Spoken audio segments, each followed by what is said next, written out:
একজনকে রাজনীতিতে ব্যবহার করছেন, তারা জমিয়তের যে উসুল, আকাবিরিনদের যে উসুল, সেই উসুলকে ভঙ্গ করছেন। জমিয়ত উলামা হিন্দ একটি স্বেচ্ছাসেবী স্বাধীনতা সংগ্রামী সংগঠন, কোনো রাজনৈতিক সংগঠন নয়। পীর হলেই যে পীরের বংশধর সবাই পীর হবে তা হয় না। পীরের নামে বেশিরভাগ সব পীড়া হয়ে গেছে। পীড়া আমিরুল হিন্দ নির্বাচিত হয়েছেন দুই জমিয়ত মিলে, তাকে আমিরুল হিন্দ, হিন্দুস্তান ভারতবর্ষের আমির নির্বাচন তাকে করা হয়েছে। শেখুল ইসলাম হুসেন আহমদ মাদানী রহমতুল্লাহ আলাইহি যখন রওজার কাছে সামনাসামনি হতেন এবং সালাম পেশ করতেন, কবর থেকে সালামের উত্তর শোনা যেত। সুবহানাল্লাহ। আউযু বিল্লাহি মিনাশ শাইতানির রাজীম। বিসমিল্লাহির রহমানির রহিম। লাইন শাকারতুম লাযীদান্নাকুম ওয়া লাইন কাফারতুম ইন্না আযাবি লাশাদীদ। সাদাকাল্লাহুল আযীম। আজকের এই সভার নির্বাচিত নির্ধারিত সম্মানীয় সভাপতি সাহেব, বাঁকুড়া জেলা জমিয়তের সম্মানীয় সভাপতি সাহেব, জেলা সম্পাদক সাহেব, বাঁকুড়া জেলার বিভিন্ন ব্লক থেকে অঞ্চল থেকে আগত আইএমআই কেরাম, জমিয়ত প্রেমিক ভাইয়েরা, আপনাদের সকলকে আন্তরিকভাবে সালাম, শ্রদ্ধা ও শুভেচ্ছা জানাচ্ছি। আমি আপনাদেরই সন্তান এবং এই জেলার বিখ্যাত বুজুর্গ হযরত মাওলানা মুসলিম সাহেব রহমতুল্লাহ আলাইহির সাথে আমার গভীর সম্পর্ক ছিল। শুধু আমার নয়, হযরত মাওলানা মুসলিম সাহেব রহমতুল্লাহ আলাইহি তিনি মেমারি মাদ্রাসা, মেমারি জামিয়ার স্বনামধন্য সভাপতি ছিলেন। আমি যখন মেমারিতে পড়াশোনা করি, আমার চাচা শ্বশুরমশাই জনাব হাফেজ গোলাম আহমদ মুর্তজা সাহেব ওনাকে খুব ভক্তি এবং শ্রদ্ধা করতেন। আমার পুরো খানদান, আমার আব্বা, আমার ভাই, আত্মীয় স্বজন, দোলা ভাই, সব তার মুরিদ। হযরত মাওলানা মুসলিম সাহেব রহমতুল্লাহ আলাইহি যখন মেমারিতে আসতেন, আমি তার খিদমতে থাকতাম। ওনার প্রসঙ্গ এই জন্য আমি আনলাম যে বাঁকুড়া জেলায় এসেছি, আর ওই রকম একজন বুজুর্গের নাম আসবে না, তার প্রশংসা হবে না, আমার বিবেকে পারবে। কারণ একজন বিখ্যাত মানুষ তিনি ছিলেন, বিখ্যাত বুজুর্গ ছিলেন, এতে কোনো সন্দেহ নেই। দুনিয়া কি জিনিস উনি জানতেন না। দুনিয়া কামাতে হবে, গাড়ি বাড়ি করতে হবে, তা তিনি জানতেন না। আমার মনে আছে যে তিনি যখন অসুস্থ ছিলেন, তার একটা অপারেশন হয়েছিল। লম্বা টাইম তাকে মেমারিতে থাকতে হয়েছিল চিকিৎসার জন্যে, এবং তিনি নিজে উঠতে পারতেন না।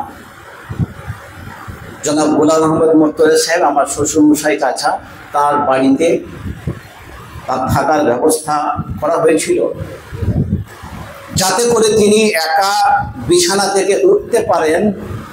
আমার মনে আছে একটা রশ্মি, মোটা একটা দড়ি ঠিক ওনার বিছানার কাছে ঝুলিয়ে দেওয়া হয়েছিল এবং তাতে একটা হ্যান্ডেল মতো করে দেওয়া হয়েছিল, যাতে করে সেই হ্যান্ডেলটা ধরে উনি নিজে বিছানা থেকে উঠে বসতে পারেন। আর আমি সব সময় তার খেদমতে থাকতাম। মাসখানেক পরে সুস্থ হয়ে তিনি যেদিনে বাড়ি আসবেন কাঁটাদিঘি, আমাকে বললেন, শামসুদ্দিন, তোমাকে আমার সাথে যেতে হবে। একটা জিপ গাড়ি, মেমারি মাদ্রাসার একজন সদস্য, তার একটি জিপ গাড়ি ছিল। আমাকে বললেন যে তুমি আমার সাথে চলো, আবার ট্রেন ফিরে আসবে। তো আমি ওনার সাথে কাঁটাদিঘি আসলাম। ওনার বাড়িতে আমি প্রবেশ করলাম, ইতস্তত করছিলাম যে হয়তো আমাকে বলবেন বাইরে বসো, কিন্তু না, নিজের সন্তান মনে করে আমাকে বাড়ির ভিতরে নিয়ে আসলেন। নিয়ে আসার পরে তার বৃদ্ধা মা, যিনি চোখে দেখতে পেতেন না, দৃষ্টি হারিয়ে ফেলেছিলেন, একদম খুব বয়স্ক, এত ওনার বয়স হয়েছিল, আবার ওনার মার কত বয়স চিন্তা করে দেখুন। তো মা ছেলেকে দেখে এত খুশি, পীর সাহেবকে দেখে এত খুশি, এত আনন্দিত, আর ছলো ছলো নয়নে তিনি মাকে বলছেন, মা, এই ছেলেটি হচ্ছে গোলাম মর্তুজা সাহেবের ভাইপো, আবার জামাই, এ আমার খুব খেদমত করেছে, তুমি একটু এই ছেলেকে দোয়া করে দাও। ওনার মা আমার মাথায় হাত দিয়ে হাত বলিয়ে দোয়া করে দিলেন। আমি মনে করি সে সমস্ত বুজুর্গের দোয়ার কারণে আল্লাহ পাক আজকে আমাকে সেই সুযোগ দান করেছেন, দেশ এবং জাতির খেদমতে আল্লাহ পাক নিযুক্ত করেছেন।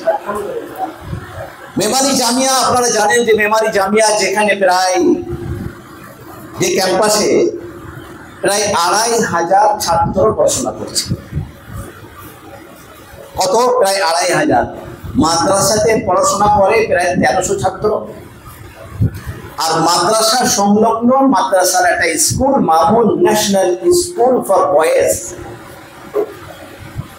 সব মিলিয়ে প্রায় ২৫০০ ছাত্র মেমারি জামিয়ার ক্যাম্পাসে। এক কথায়, একদিকে ছাত্ররা হাফেজ, কারি, মৌলানা, মুফতি, মুহাদ্দিস, মুবাল্লিগ তৈরি হচ্ছে, আর অপরদিকে ছাত্ররা আমাদের প্রতিষ্ঠানে পড়াশোনা করে doctor, master, engineer, is, IPS officer এবং সায়েন্টিস্ট তৈরি হচ্ছে। বলুন সুবহানাল্লাহ। এই খেদমতের সাথে আল্লাহ লাগিয়ে রেখেছেন। আর যে খারিজি মাদ্রাসাগুলো আছে, বেসরকারি মাদ্রাসাগুলো আছে সারা বাংলায়, প্রায় ১০০০ মাদ্রাসা আমাদের অধীনে, আমার অধীনে সেই প্রায় ১০০০ মাদ্রাসা চলে সারা বাংলায়। সেই যে প্রতিষ্ঠান, তার নাম হচ্ছে সারা বাংলা মাদ্রাসা সমন্বয় পরিষদ। তো আল্লাহ পাক এই দিনের কাজ, দিনের খেদমত এই অদমকে দিয়ে করিয়ে দিচ্ছেন। জমিয়তুল উলামা হিন্দ একটি স্বেচ্ছাসেবী স্বাধীনতা সংগ্রামী সংগঠন,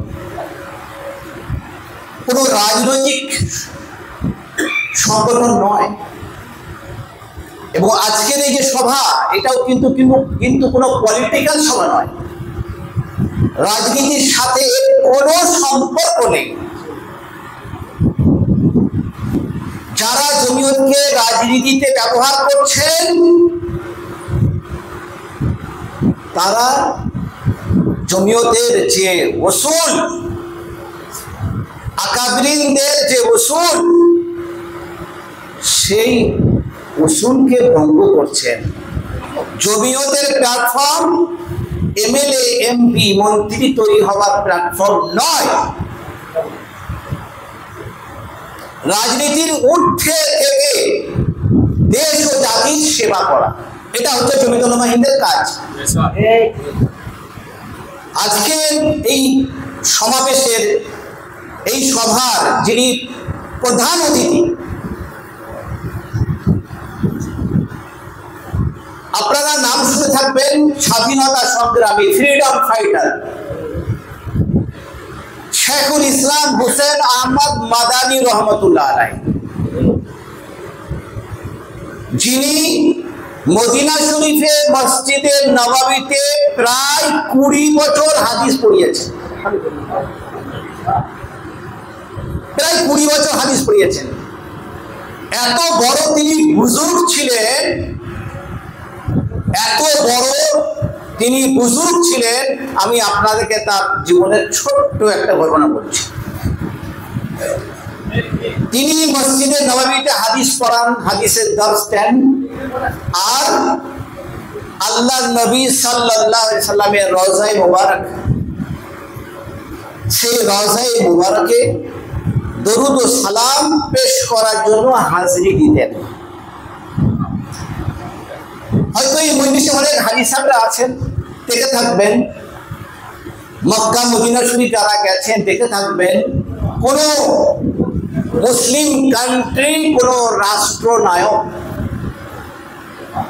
কোন মুসলিম কান্ট্রির কোন প্রধান, প্রেসিডেন্ট,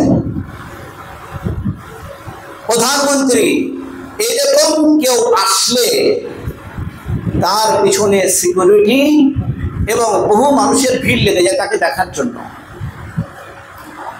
শেখুল ইসলাম হুসেন আহমদ মাদানী রহমতুল্লাহ আলাইহি যখন আল্লাহ নবী সাল্লাল্লাহু আলাইহি সাল্লামের রওজার দিকে দরুদ ও সালাম পেশ করার জন্য যেতেন, মসজিদে নববীর খাদেমরা যারা খিদমত করেন, কোরআন সাফ করছেন, মসজিদ ঝাড়ু দিচ্ছেন, পরিষ্কার করছেন, তারা ছুটাছুটি শুরু করে দিত এবং হুসেন আহমদ মাদানী অর্থাৎ যিনি আজকের মেহমান, তার আব্বা, তার সাথে সাথে আল্লাহর নবীর রওজার দিকে যেতেন। অন্যান্য মানুষরা যারা হজ উমরার উদ্দেশ্যে ওখানে যেতেন, মসজিদে নববীতে জিয়ারতের উদ্দেশ্যে যেতেন, তো লোকেদেরকে জিজ্ঞাসা করতেন, ইনি কে? ইনি কি কোনো দেশের রাষ্ট্রনায়ক? ইনি কি কোনো দেশের প্রধানমন্ত্রী? ইনি কি কোনো দেশের প্রেসিডেন্ট? বলেন না, ইনি একজন বুজুর্গ মানুষ, বড় আলিম, বড় পণ্ডিত, বড় মুহাদ্দিস। তাহলে ইনার পিছনে এত ভিড় কেন? এত লোক ওনার সাথে সাথে ছুটাছুটি করছে কেন? তো বলছেন, কেন ছোটাছুটি করছেন জানতে চান? না, আমরা নবীর রওজার কাছে যাই, সালাম পেশ করি, আমাদের বিশ্বাস যে নবী মুহাম্মদ রাসূলুল্লাহ সাল্লাল্লাহু আলাইহি ওয়াসাল্লাম সালামের উত্তর দেন। কিন্তু আমরা এত গুনাহগার যে আল্লাহর নবী সাল্লাল্লাহু আলাইহি ওয়াসাল্লামের সালামের উত্তর আমরা শুনতে পাই না, আমাদের কানে আমরা শুনতে পাই না। তিনি সালামের উত্তর দেন কিন্তু আমরা শুনতে পাই না। কিন্তু শেখুল ইসলাম হুসেন আহমদ মাদানী রহমতুল্লাহ আলাইহি যখন রওজার কাছে সামনাসামনি হতেন এবং সালাম পেশ করতেন, কবর থেকে সালামের উত্তর শোনা যেত। সুবহানাল্লাহ।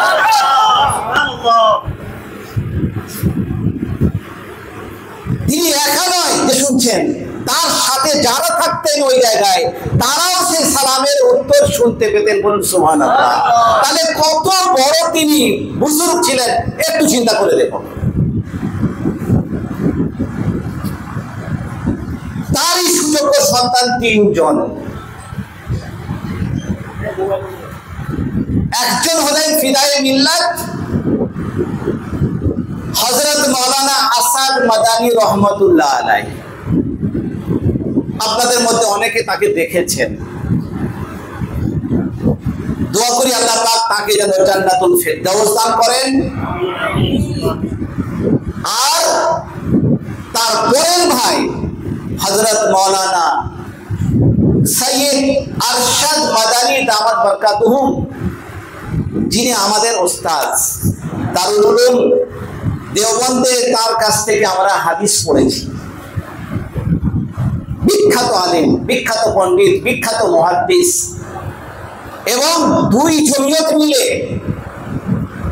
জমিয়ত 2 ভাগে বিভক্ত হলেও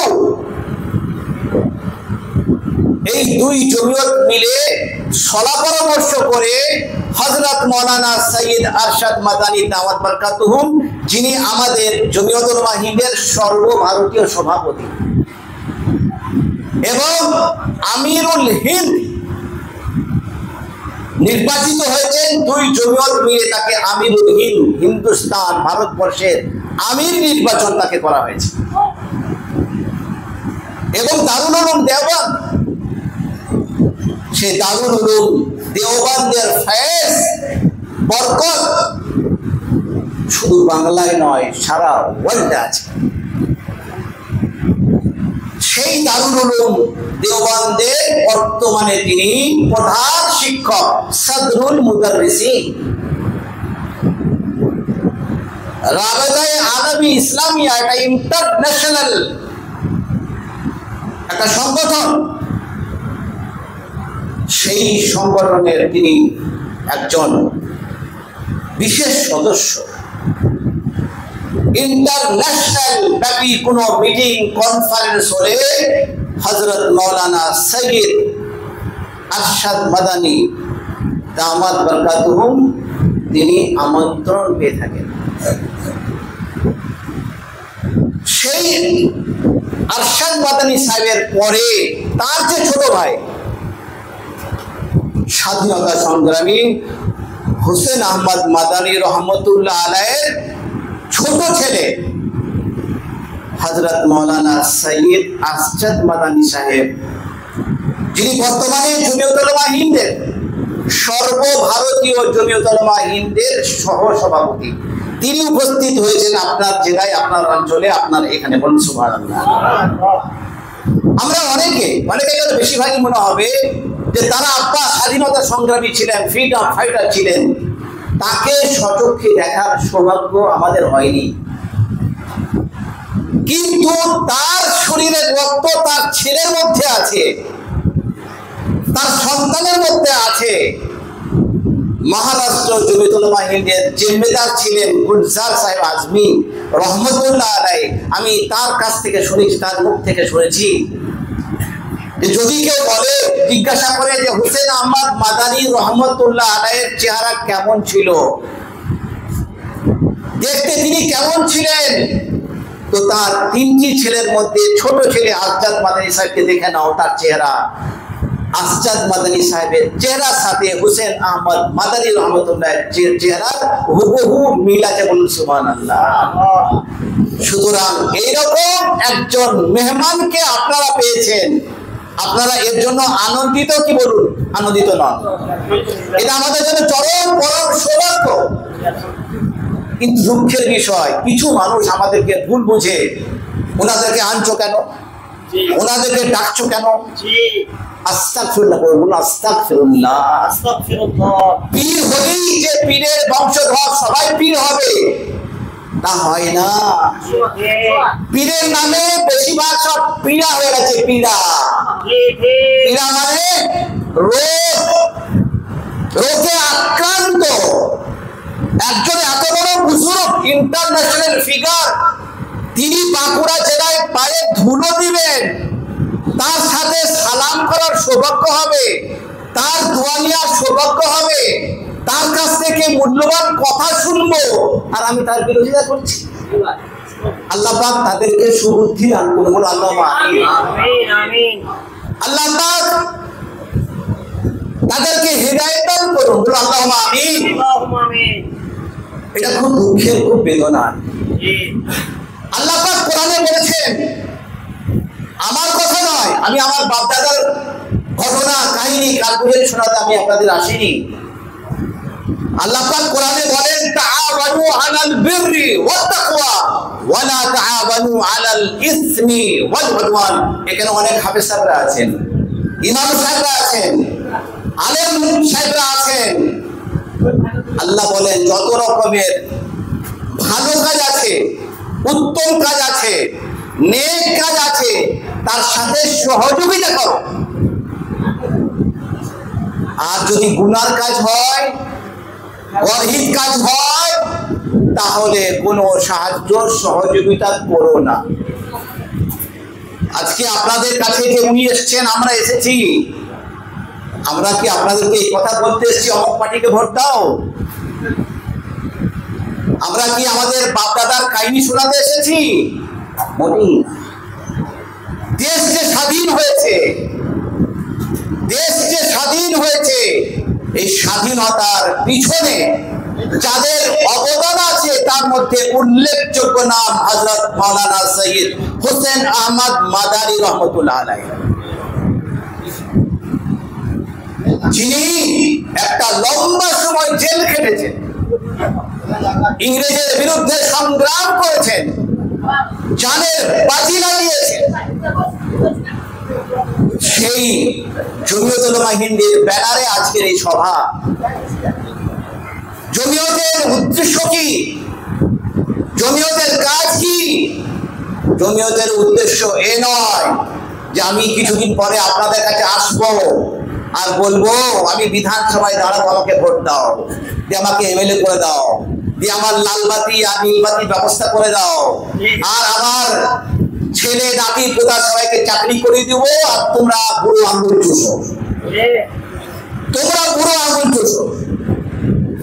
জমিয়তের প্ল্যাটফর্ম এটা এই জন্য নয় যে এই প্ল্যাটফর্মকে ব্যবহার করে আমি এমএলএ এমপি মিনিস্টার হব। জমিয়ত কওম ও মিল্লাতের জন্য কাজ করবে, কওম ও মিল্লাতের জন্য আওয়াজ করবে। মাদ্রাসা মসজিদের সুরক্ষা কি করে হবে, কবরস্থানের সুরক্ষা কি করে হবে, আলেমে দ্বীনদের সুরক্ষা কি করে হবে, এগুলো হচ্ছে জমিয়ত উলামা হিন্দের কাজ। বর্তমানে সরকার, কেন্দ্রীয় সরকার ওয়াকফ অ্যামেন্ডমেন্ট বিল নিয়ে এসে বিলকে পাশ করিয়েছে। জমিয়ত উলামা হিন্দের সর্বভারতীয় সভাপতি আজকের অতিথি তার আপন ভাই আরশাদ মাদানী সাহেব, তিনি সুপ্রিম কোর্টে মামলা লড়ছেন। ভারতবর্ষে ছোট বড় মাঝারি অনেক সংগঠন আছে মুসলিমদের, মাত্র 5টি সংগঠনকে সুপ্রিম কোর্ট বলেছে যে তোমাদের পিটিশন, তোমাদের আপিল শোনা হবে, বাকি কারো শোনা হবে না। মাত্র 5টি সংগঠনের। এক নম্বরে শুনে রাখো, যারা বলেন যে আমরা আসল জমিয়ত, শুনুন, সুপ্রিম কোর্টের উপরে আমাদের সকলের আস্থা আছে তো? গুগলে সার্চ করে দেখুন। আমার বানানো কথা বলতে আমি এখানে আসিনি যে আমার মন করা কথা বলবো। আমি চ্যালেঞ্জ দিয়ে বলছি, সুপ্রিম কোর্টে যে 5টা পিটিশন গ্রহণযোগ্য হয়েছে, যে 5 জনের কথা শোনা হবে এবং লয়ার যারা আছেন তারা ওর বিরোধিতায় যে বক্তব্য রাখবেন, যে দলিল তারা রাখবেন, 1 নম্বরে আরশাদ মাদানী সাহেবের নাম আছে। জমিয়ত উলামা হিন্দ আরশাদ মাদানী সাহেব, যারা নিজেদেরকে বলছেন আমরা আসল, তাদের নাম কোথায় দেখাতে বলুন। ওয়াকফ এটা আমাদের সম্পত্তি, আমাদের বাপদাদাদের দেওয়ার সম্পত্তি। কবরস্থানের নামে হোক, মসজিদের নামে হোক, মাদ্রাসার নামে হোক, ঈদগাহের নামে হোক, তারা মনে করেছেন যে আমি যদি এই জায়গা কবরস্থানের নামে দিই, ঈদগাহের নামে দিই, মসজিদের নামে দিই, মক্তবের নামে দিই, মাদ্রাসার নামে দিই, মরার পরেও আমার আমল নামায় সওয়াব আসতে থাকবে। আমাদের এই সম্পত্তিগুলো সরকারের দেওয়া নয়, আমাদের পূর্বপুরুষদের দেওয়া, আমাদের বাপদাদাদের দেওয়া, আমাদের আত্মীয় স্বজনদের দেওয়া সম্পত্তি। সরকার সেখানে দাদাগিরি করবে। এই জমিয়ত উলামা হিন্দ হযরত মাওলানা আরশাদ মাদানী সাহেব, উস্তাদুল আসাতিজা, মুহাদ্দিসে কবির হোসেন আহমদ মাদানী রহমতুল্লাহ আলাইহির সুযোগ্য সন্তান। তিনি সুপ্রিম কোর্টে এমন লয়ার নিযুক্ত করেছেন যে উকিল একদিন সুপ্রিম কোর্টে দাঁড়াবেন 20 লক্ষ টাকা ফিস। কত? 20 লক্ষ টাকা। লাখ লাখ নয়, কোটি কোটি টাকা খরচ করছেন কিসের জন্য? যে মুসলিমদের দেওয়া এই ওয়াকফকৃত যে সম্পত্তি তার সুরক্ষা যাতে করে হয়, কেউ যাতে করে সেই জায়গাতে আঙ্গুল রাখতে না পারে, দখল করতে না পারে, তার জন্য জমিয়ত উলামা হিন্দ আইনি লড়াই লড়ছে। আর শুনবেন, এই রিসেন্ট কয়েকদিন আগে উদয়পুর ফাইলস বলে একটি সিনেমা তৈরি হয়েছে। যারা খবর রাখেন, পত্র পত্রিকা পড়েন, তারা জেনেছেন যে একটি সিনেমা তৈরি হয়েছে। এর আগে কেরালা ফাইলস বলেও একটা সিনেমা তৈরি হয়েছিল। ঠিক সেই ধাঁচে আরেকটি ফিল্ম সিনেমা তৈরি হয়েছে, যে সিনেমাটার নাম হচ্ছে উদয়পুর ফাইলস। ভারতবর্ষে প্রায় 28,000 সিনেমা হলে ওই ফিল্ম দেখানো হবে, তার প্রস্তুতি শুরু হয়ে গেছে এবং অলরেডি অনলাইনে 2 লক্ষ টিকিট বিক্রি করা হয়েছে। জমিয়ত উলামা হিন্দ সর্বদা সজাগ দৃষ্টি রেখে চলেছে, কোথায় কোন জায়গায় দেশে কোথায় কি ঘটছে, কোথায় কি হচ্ছে। যখনই জানতে পারা গেল যে এরকমটা সিনেমা তৈরি হচ্ছে, যে সিনেমা দেখলে মুসলিম কমিউনিটির উপরে ঘৃণা তৈরি হবে, মুসলিম জাতির উপরে ঘৃণা তৈরি হবে, মুসলিম দেখলেই মানুষ তলোয়ার দিয়ে ছুটে আসবে, চাকু নিয়ে আসবে, বন্দুক নিয়ে আসবে, লাঠি নিয়ে আসবে, রক্তারক্তি হবে, রাইট লাগবে, দেশে সাম্প্রদায়িক দাঙ্গা লাগবে। জমিয়ত উলামা হিন্দের খবর নিয়ে দেখবেন কোন জমিয়ত কে নেতৃত্ব দিচ্ছেন।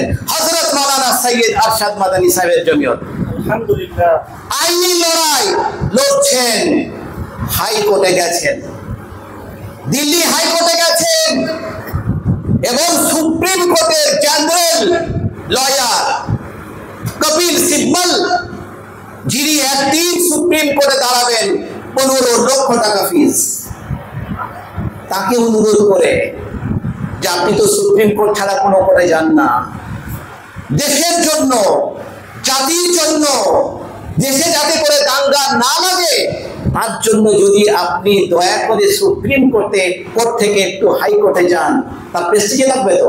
আমি সুপ্রিম কোর্টে মামলা লড়ি আর আমাকে বলছো বর্ধমান কোর্টে যেতে, আমাকে বলছো ওই হাইকোর্টে যেতে। উনি রাজি হলেন, ঠিক আছে, দেশের জন্য, কওমের জন্য, দেশের সুরক্ষার জন্য, সাম্প্রদায়িক সম্প্রীতি বজায় রাখার জন্য আমি সুপ্রিম কোর্ট থেকে হাইকোর্টে যেতে রাজি আছি, একমাত্র জমিয়ত উলামা হিন্দের কারণে, আরশাদ মাদানী সাহেবের কারণে। বল সুবহানাল্লাহ। এবং ওই সিনেমা রিলিজ করতে নিষেধাজ্ঞা জারি করেছে, ব্যান করেছে, যে এখন ওইটাকে চালু করা যাবে না, ওই সিনেমার মধ্যে কি আছে সেটা আরো গভীরভাবে দেখতে হবে। আমাদের উকিল আরশাদ মাদানী সাহেবের উকিল বলেছেন, কোর্টে দিয়ে বলেছেন, কোর্টে, যে এই সিনেমার মধ্যে যা আছে দেখানো হয় দেশে দাঙ্গা শুরু হয়ে যাবে। তো যিনি সিনেমা তৈরি করছেন তার পক্ষ থেকে তাদের উকিল বলছেন যে তারা বিতর্কিত জিনিসগুলো, দৃশ্যগুলো আমরা ডিলিট করে দিয়েছি, সরিয়ে দিয়েছি। হযরত মাওলানা সৈয়দ আরশাদ মাদানী সাহেবের উকিল তিনি বলছেন, জজ সাহেব, কি বেশি নয়, আপনি সামান্য কিছুক্ষণ, উনি যে বলছেন যে ওই দৃশ্যগুলো, ওই জিনিসগুলো যেগুলো নিয়ে বিতর্ক, সেগুলো ডিলিট করে দেওয়া হয়েছে, সরিয়ে দেওয়া হয়েছে, আপনি এই কোর্টেতেই ব্যবস্থা করুন যে ওই সিনেমাটা কিছুক্ষণ দেখুন। 10 মিনিট হয়নি দেখা, 10 মিনিট। জাজ বললেন আর দেখাবেন না, আর দেখাবেন না, আর দেখাবেন না, এটা সমাজের মানুষ দেখলে দেশে দাঙ্গা লেগে যাবে, মোটেই দেখানো যাবে না। স্থগিত। এটা হচ্ছে জমিয়তুল উলামায়ে হিন্দের কাজ। যারা আমাদেরকে ভুল বুঝিয়ে মন্তব্য করছেন কিসের জন্য আসছে বাঁকুড়াতে, তারা মনে করছেন এটা আমার বাপত্তির সম্পত্তি। আরে ভাই, মাদ্রাসা বাঁকুড়াতে একটা আছে না অনেক আছে? আমি যদি বলি আমার মেমারি মাদ্রাসা, আমার জেলাতে আর কোনো মাদ্রাসা থাকবে না। তো জেলাটা কি আমার বাপত্তির সম্পত্তি যে আমার জেলার আর কোনো মাদ্রাসা থাকবে না? আমার জেলাতে আমার মসজিদ ছাড়া কোনো মসজিদ থাকবে না? আমার জেলাতে আমার মক্তব ছাড়া কোনো মক্তব থাকবে না? আমার জেলাতে জমিয়ত, আমার জমিয়ত ছাড়া অন্য কোনো জমিয়ত থাকবে না? আপনাদেরকে আমি পরিষ্কার বলছি, জমিয়ত দু ভাগে বিভক্ত, রাজনীতি যুক্ত জমিয়ত, রাজনীতি মুক্ত জমিয়ত। আমরা আলহামদুলিল্লাহ রাজনীতি মুক্ত জমিয়ত, বলুন সুবহানাল্লাহ। আমরা রাজনীতি নিয়ে কথা বলতে আসিনি। যাহা ভোটে দাঁড়াবো, কিছুদিন পরে আসবো, এই এলাকা একটা ভালো এলাকা আছে, এখানে এত মুসলিম পপুলেশন আছে, মনে মনে মতলব এসেছি যে হ্যাঁ এখানে একবার দাঁড়াবো, সে কথা বলতে আসেনি। আরশাদ মাদানী সাহেব, যিনি সর্বভারতীয় জমিয়তের সভাপতি, তাকে ভোটে লড়ার প্রয়োজন ছিল না। তিনি মনে মনে করতেন যে আমি বাই ইলেক্টেড নয়, বাই সিলেক্টেড আমি রাজ্যসভার এমপি হব। তাকে একাধিকবার সেই প্রস্তাব দেওয়া হয়েছে, তা তিনি প্রত্যাখ্যান করেছেন। আজকে তারা দেখতে পাচ্ছি যে সমস্ত আলেমরা রাজনীতি নেমেছে। কিছুদিন আগে ফটো দেখেছি ফুলের মালা, আর আজকে জুতোর মালা দেখাচ্ছে, আজকে ঝাড়ু দেখাচ্ছে, মহিলারও দেখাচ্ছে। ইজ্জত সম্মান আল্লাহর পক্ষ থেকে আসে, আল্লাহ প্রদত্ত জিনিস। হযরত মাওলানা সৈয়দ আরশাদ মাদানী সাহেব একজন নন পলিটিক্যাল অরাজনৈতিক ব্যক্তিত্ব, তার সম্মান কোন এমএলএ, এমপি, মিনিস্টার, মুখ্যমন্ত্রী, প্রধানমন্ত্রী থেকেও কম নয়, বেশি। কোন সুবহানাল্লাহ। আপনারা ওয়ার্ল্ড বেসিস, বিভিন্ন ওয়ার্ল্ডে যখন তিনি কনফারেন্সে যান, দেখবেন আরবের বাদশাহ তার সম্মানার্থে উঠে দাঁড়িয়ে মাদানী সাহেবকে ঝুঁকে সালাম করছেন। তিনি আরশাদ মাদানী সাহেব আজকের অতিথি, তার আপন ভাই। সেই জন্য আজকে মূল বক্তব্য তার হবে, তিনি আমাদের আমন্ত্রিত অতিথি। কিন্তু তার পূর্বে দু চারটি কথা আমি আপনাদের বললাম। আমরা রাজনীতি করতে আসিনি, আমরা বিভাজন তৈরি করতে আসিনি। আমরা মনে করি যারাই দিনের খেদমত করছেন প্রশংসার দাবি রাখেন।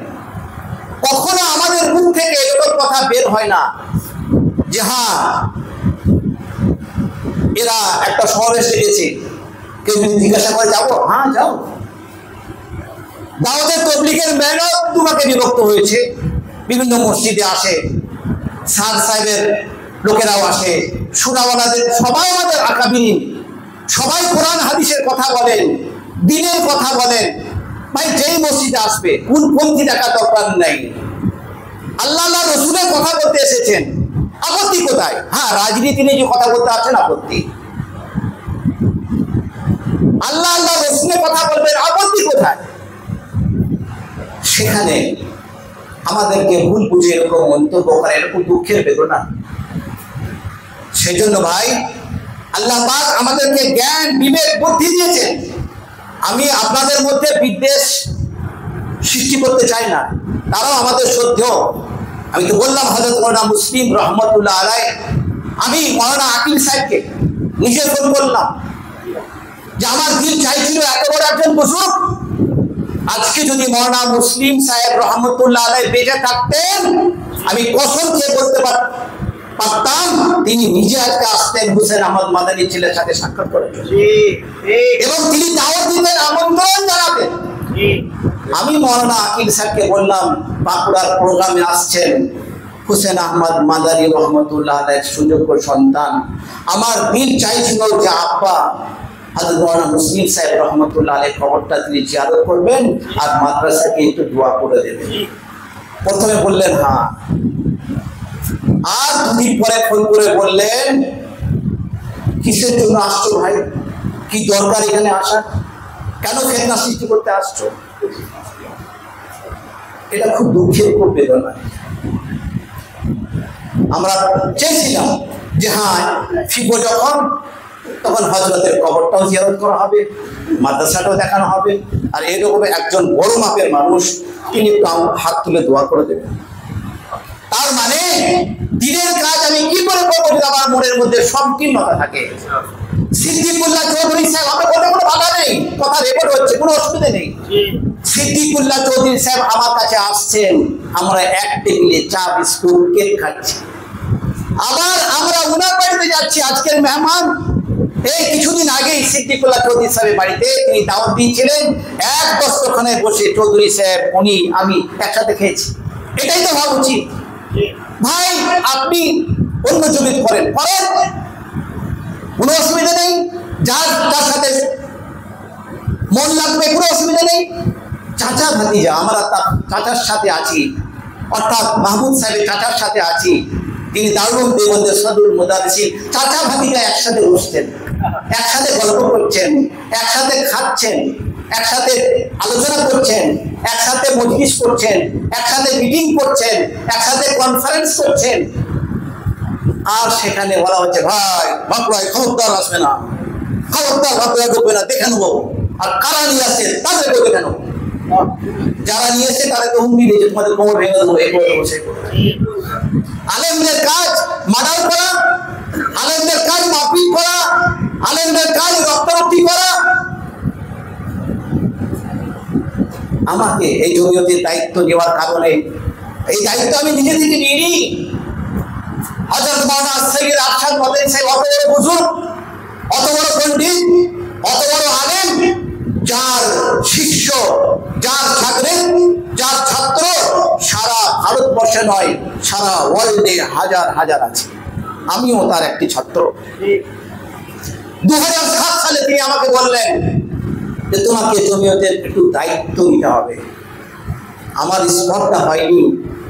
তিনি আমার মুরব্বী, আমার ওস্তাদ, অত বড় স্বাধীনতা সংগ্রামী সন্তান, তিনি আমাকে বলছেন দায়িত্ব নাও, আর আমি বলছি নেবো না। জমিয়তুল উলামা হিন্দের দস্তুরে আছে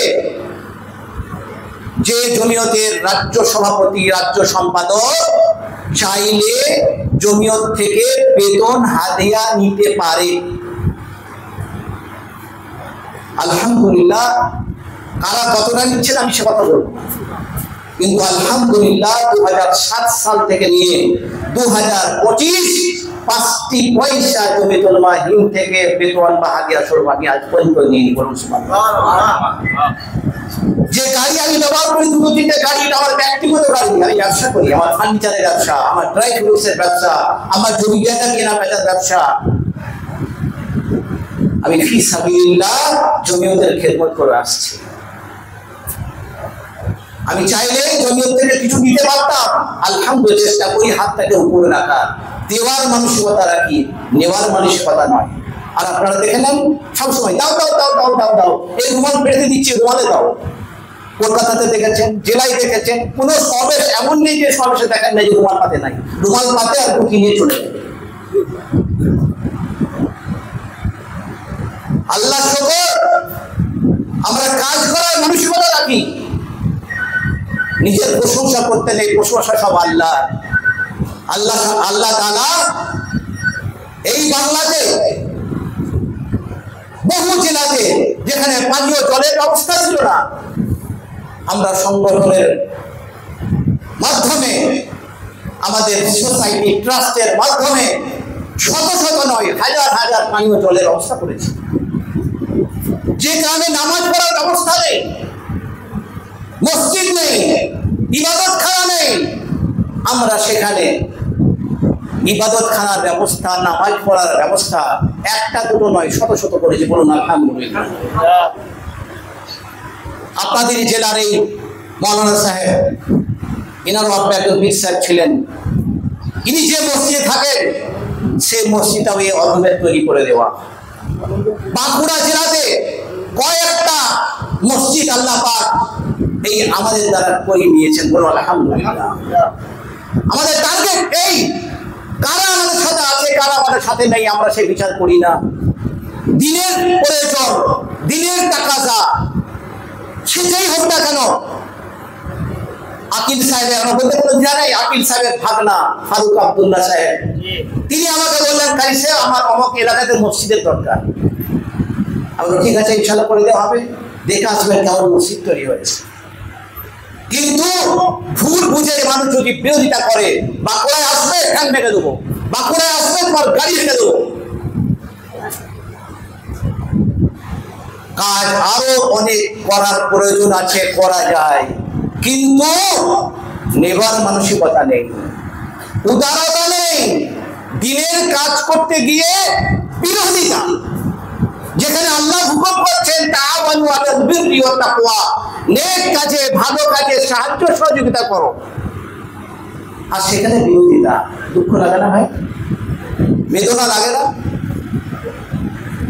সেই জন্য মহতারাম দোস্ত বুজুর্গ, এই কথাগুলো আমি বলতে বাধ্য না যে আপনারা ভাবছেন যে কিছু একটা উদ্দেশ্য আছে। আমাদের উদ্দেশ্য এই যে আমাদের কাছে কম, আমাদের কাছে আমাদের কমিউনিটি, আমাদের কাছে আমাদের জাতি, আমাদের কাছে আমাদের দেশ, আমাদের কাছে আমাদের মসজিদ, আমাদের কাছে আমাদের উলামা, আমাদের ইমাম, আমাদের মাকাতিব, আমাদের মাদারিস, আমাদের খানকা, আমাদের ঈদগাহ, আমাদের কবরস্থান, এটা আমাদের কাছে বেশি প্রিয়। মাদ্রাসার উপরে আঘাত আসবে, মসজিদের উপরে আঘাত আসবে, মসজিদে বুলডোজার চালানো হবে। আপনারা জানেন বুলডোজার? এই যে জায়গায় জায়গায় বুলডোজার চালানো হচ্ছিল, মসজিদ গুড়িয়ে দেওয়া হচ্ছিল, বস্তি গুড়িয়ে দেওয়া হচ্ছিল, জায়গা সরকারি জায়গা, যুগ যুগ ধরে সেখানে মুসলমানরা অমুসলিমরা বসবাস করছে। আমরা বলছি এটা সরকারি জায়গা, আর যোগী বাবু বুলডোজার পাঠিয়ে দিলেন আর একবারে ধুম ধাড়াক্কা সব ভেঙে তছনছ করে দিলেন। এই মৌলানা আশরাফ মাদানী সাহেব জমিয়তুল উলামা হিন্দের সর্বভারতীয় সভাপতি, তিনি এই বুলডোজারের বিরুদ্ধে কোর্টে গেলেন, কোর্টে গিয়ে সাকসেস হলেন কি আর নতুন করে কোন জায়গায় বুলডোজার চলবে না। বলুন সুবহানাল্লাহ। কে করেছে আন্দোলন? আমাদের জমিয়তুল উলামা হিন্দের সর্বভারতীয় সভাপতি। সারা ভারতবর্ষে খোঁজে দেখুন, সারা ভারতবর্ষে শত নয় হাজার হাজার এরকম মানুষ যারা নির্দোষ নিরপরাধী, যাদেরকে জঙ্গি তকমা লাগিয়ে কোনো ইমামকে, কোনো মৌলানা সাহেবকে, কোনো সাধারণ মানুষকে তুলে নিয়ে গিয়ে জেলে পুরে দেওয়া হচ্ছে। এই আমাদের জমিয়তুল উলামা হিন্দের সর্বভারতীয় সভাপতি আরশাদ মাদানী সাহেব শত নয় হাজার হাজার মানুষদের জন্য আইনি সাপোর্ট দিয়ে তাদের রাহাই, তাদের নিষ্কৃতির ব্যবস্থা করে চলেছেন। বলুন সুবহানাল্লাহ। এই হলো জমিয়তুল উলামা হিন্দের কাজ। জমিয়তুল উলামা হিন্দের কাজ শুধু চাঁদা করা নয়, যে চাঁদা করবো আর আমি লালবাতি নিয়ে ঘুরে বেড়াবো, চাঁদা করবো আর আমি ভোটে দাঁড়াবো, আজকে অমুক জায়গায় দাঁড়াবো, কালকে অমুক জায়গায়, আজকে এই পার্টি কালকে ওই পার্টি। জমিয়তুল উলামা হিন্দ কর্মবিল্লতের জন্য কাজ করে এসেছে। আমাদের আকাবিরিনদের ইতিহাস, তাদের জীবনী হলো এটা। সুতরাং আপনাদেরকে এই মেসেজ দিতে চাই যে এত বড় একটা সংগঠন, রাজনীতি মুক্ত একটা সংগঠন, আর এর এত বড় কর্মকাণ্ড, এই জমিয়তের সাথে আপনারা সাথ দিন। জমিয়তের শক্তি তখনই বৃদ্ধি পাবে যখন জমিয়তের প্রাথমিক সদস্য সংখ্যা বৃদ্ধি পাবে। একটা মহল্লা, একটা বস্তি 100 জন পুরুষ নারী নির্বিশেষে মাত্র 2 টাকা, 3 বছর অন্তর অন্তর, অর্থাৎ বাৎসরিক 1 টাকা করে হিসাবে, বাৎসরিক 1 টাকা হিসাবে এককালীন, বাৎসরিক 1 টাকা হচ্ছে না, ওরকম হচ্ছে 2 টাকা হচ্ছে একবার, 70 পয়সা 3 বছরের জন্য।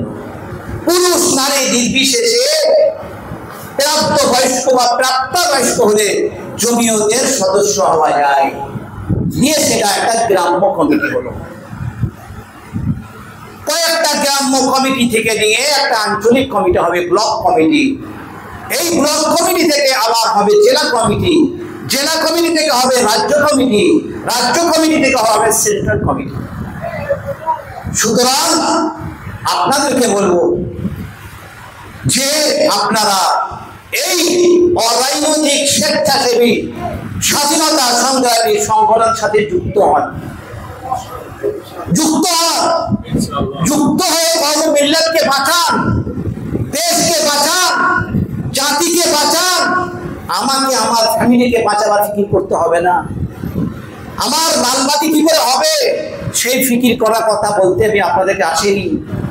আপনারা ফিকির করেন, বিশেষ করে আপনার জেলায় যে মাদ্রাসাগুলো চলে, মসজিদগুলো চলে, মক্তবগুলো চলে, খানকা ঈদগাহ যেগুলো আছে তার সুরক্ষা কি করে হয়, সেই জন্য এই জমিয়তকে আপনারা মজবুত করবেন ইনশাআল্লাহ। যারা আমাদের সাথে সহযোগিতার হাত বাড়িয়ে দিয়েছেন তাদের জন্য রইল আন্তরিক দোয়া। আর আজকের এই সভার মূল আমাদের যিনি অতিথি তিনি এসে যাবেন। ভাই উनको लेके आइए, हजरत के लिए बड़ हजरत के लिए मुफ्ती शाहबुद्दीन साहब कोई जल्दी लेके आइए, हजरत को भी लेके आइए, टाइम कम है, बस हजरत का किताब होगा और मजलिस खत्म हो जाएगी। तो भाई এত বড় মাপের মানুষ, এত বড় উদার মনের মানুষ যে সেই দিল্লি দেওবন্দ থেকে তিনি এসেছেন 16 তারিখে, 16 জুলাই হাওড়া জেলার কর্মী সভা ছিল, 17 তারিখে মেদিনীপুরের ছিল, 18 তারিখে গতকালকে পুরুলিয়া জেলার ছিল। বিশাল সমাবেশ হয়েছিল, হাজার হাজার মানুষ। আর আজকে আপনার বাঁকুড়ায় হচ্ছে, আর সন্ধ্যাবেলাতে পূর্ব বর্ধমান জেলার কর্মী সভা ডাক দেওয়া হয়েছে মেমারি মাদ্রাসায় বাদ মাগরিব। আবার আগামীকালকে উত্তর 24 পরগনা, উত্তর 24 পরগনা প্রোগ্রাম সেরে পশ্চিম বর্ধমান তিনি যাবেন, পশ্চিম বর্ধমানের প্রোগ্রাম সেরে তিনি আবার দিল্লি ফিরে যাবেন। ওনার কাছ থেকে টাইম নিয়েছি যে আপনি একবারে না পারলেও কয়েক ধাপে আপনি আমাদেরকে টাইম দিন। রাজ্যের সব জেলায় জেলায় আমরা এরকম কর্মী সভা করব। আর যারা আমাদেরকে ভুল বুঝছেন তাদের পেটে দরদ শুরু হয়ে গেছে, পেটে যন্ত্রণা। কেন? যে আমরা যে কোনোকে নিয়ে পরিক্রমে খাচ্ছি যেন হাতছাড়া না হয়ে যায়। কি বুঝলেন ভাই? আমরা আপনাদের খাবারে থাবা বসাতে আসেনি, আপনারা যেমন পরিক্রমে খাচ্ছেন খান। আমরা ওই লাইনে হাঁটি না। যাই হোক, এই এত বড় মাপের মানুষ হোসেন আহমদ মাদানী রহমতুল্লাহ আলাইহি, আল্লাহ নবী সাল্লাল্লাহু আলাইহি সাল্লামের কবর থেকে সালামের উত্তর শোনা যেত। আওলাদে রাসূল, তার বংশধর, তার ছেলে হযরত মাওলানা সৈয়দ আসজাদ মাদানী সাহেব কত দূর থেকে আর প্রতিকূল অবস্থার মধ্য দিয়ে লম্বা সফর করে চলেছেন। সেই জন্য আপনাদেরকে সাধুবাদ ধন্যবাদ জানাই। আর আমাদের টার্গেট, আমরা কলকাতাতে একটা বৃহৎ আকারে একটা সমাবেশ করার পরিকল্পনা নিয়েছি ইনশাআল্লাহ, বৃহৎ আকারে। সেই সমাবেশ ব্রিগেড ময়দানেও হতে পারে, আবার বিকল্প কোনো বড় ময়দানেও হতে পারে, যেখানে আরশাদ মাদানী সাহেব তিনি স্বয়ং আসবেন এবং খুব সম্ভব কাবা শরীফ বা মদিনা শরীফে কোনো ইমাম সাহেবও আসবেন। এই পরিকল্পনা চলছে। কয়েকদিন আগেই সর্বভারত সভাপতি হযরত মাওলানা সৈয়দ আরশাদ মাদানী সাহেব আমাকে ফোন করেছিলেন যে তুমি দেখো কলকাতাতে বড় জমায়েত করার মতো ময়দান কোনটা ভালো হবে। যাই হোক, পরিকল্পনা চলছে। আপনাদেরকে সেই মেসেজ দেওয়া হবে, আপনাদেরকে সেই ডাক দেওয়া হবে, আপনারা সেটাকে সাড়া দেবেন ইনশাআল্লাহ। বলুন নারায়ে তাকবীর, নারায়ে তাকবীর। জমিয়তুল উলামা হিন্দ জিন্দাবাদ, জমিয়তুল উলামা হিন্দ জিন্দাবাদ। হযরত মাওলানা সৈয়দ আরশাদ মাদানী জিন্দাবাদ, হযরত মাওলানা সৈয়দ আরশাদ মাদানী জিন্দাবাদ, হযরত মাওলানা সৈয়দ আসজাদ মাদানী জিন্দাবাদ। জমিয়তুল উলামা হিন্দ জিন্দাবাদ, জমিয়তুল উলামা হিন্দ জিন্দাবাদ। ওয়া আখিরু দাওয়ানা আলহামদুলিল্লাহি রাব্বিল আলামিন।